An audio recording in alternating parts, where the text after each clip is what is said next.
Hi Mike, how are you doing today? All right. Where are we today? We're at Oak Wine Bar uptown on Oak Street. Is this where you work at? Yeah, I cook here. I've been here for a number of years.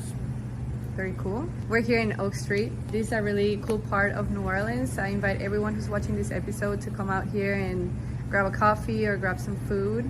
It's in the uptown area. So today we're here with Mike. We're gonna talk about his process as an illustrator, how it's been, how he has been managing the in and outs of this profession. And I wanted to ask you first, what made you decide to start selling your illustrations? I started doing it kind of as a joke because I've always liked to draw and make and I love cartoons.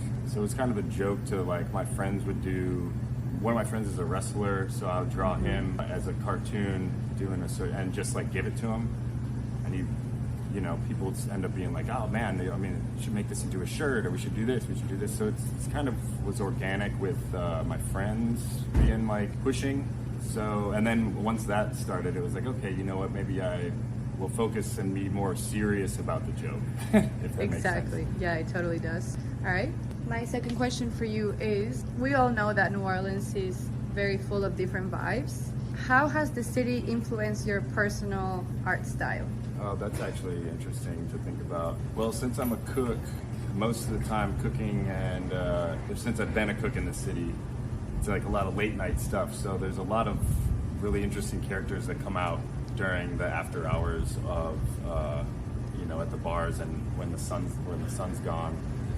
So it kind of lends itself a lot to like cartoon-esque situations. There's a lot of weird stories and weird characters. Definitely weird characters that emerge from the city or that flock to the city. So it only makes sense to turn them into monsters of some sort of funny, character. Yeah, sounds like they're an inspiration. Yeah. Yeah. No matter how ugly the situation is, it can still be funny. True. Well, I'm sure making the leap from hobbyist to making, some money out of your art is no joke. So what pushed you to take that step?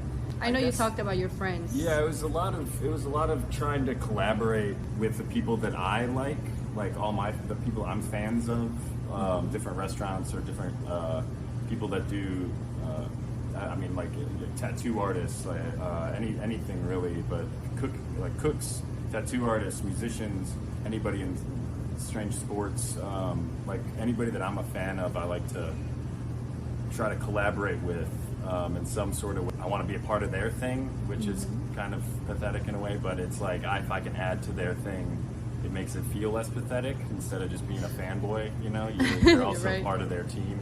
Yeah, you gotta take yourself seriously. So doing some work that you can be proud of, that to show the person that you're a fan of, is what can really, I guess to me, was like the jump to start trying to make money from it. Because then it's like if they like it, then their fans will like it. Then you can market to more than just them, and you can kind of see what sells and what doesn't, and it happens organically. So I think a lot of it just has to do with just figuring out your audience so that you can, without selling yourself short, you can play into it and make money. Hopefully, don't make something you don't want to. Absolutely. And are there any specific people that you would like to talk about that have maybe inspired you to, collaborate with here in the city of New Orleans? I've done some work with like my tattoo artist friends. I've done collaboration for stuff that I've gotten done. Angel Sanders, Matt Welch, to name a couple of tattoo artists, and then my friend Sam Yams, who does some cooking down here. I've done graphic design for him. I did a t-shirt for Turkey and the Wolf. My wrestler buddy, his name's Chuck Devine. He's for Wildcat Sports Wrestling. Done some illustrations for him. So that just collaborated with some friends that are all kind of all over the board of different styles. I've done, my stepbrother's a musician. I've tried drawing, done some illustration for him. It's all people I'm fans of on their own right. Cool. which kind of keeps it to me more personal. So I feel like the work is better when it's personal. Totally, yeah. Rather than just somebody hired you to do it and you're like, fuck this, you know? Yeah, absolutely. And how do you do your work? Do you usually work from pictures of those people that you got, or do you do it in person? How do you manage that? It's very much on my own, and like in my, you know, drinking a bunch of coffee and and looking at all my favorite cartoons, and then I do work from pictures for if it's a specific person I'm drawing. Otherwise, I just do references from books that I like or comics that I like, or any, you know, any cartoons that you like, any specific artist style, like just drawing little bits and collaging them all together to make something that looks nothing like any of them. That's kind of my process. Yeah, that was supposed to be the last question, but you already answered that. Okay. So perfect. No, that's great. I just have one more question to ask, and it's, do you see yourself connecting with people from outside of New Orleans one day? Yeah, I would like to do that a lot. I'm really not tied to this city being my base. It is at this point because I've been here for so long. It is kind of my backyard, but it's not necessarily what I'm looking to be my total base. I like collaborating with all types of different people. Hopefully, like internationally, I could do some stuff. You know, like I don't know. Whatever the opportunity feels right for the position or the prompt being asked, I'll do whatever. If I don't like it, then no. But yeah, that's makes sense.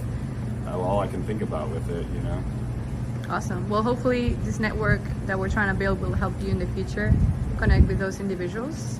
Might be here in New Orleans or somewhere else, but thank you so much for your time, and I hope you enjoy your coffee. Hold on, let me show people how cool this mug is. Okay, yeah, this is the swag that we're handling right now. So thank you. You have a great day. Cheers. Thank you. Bye.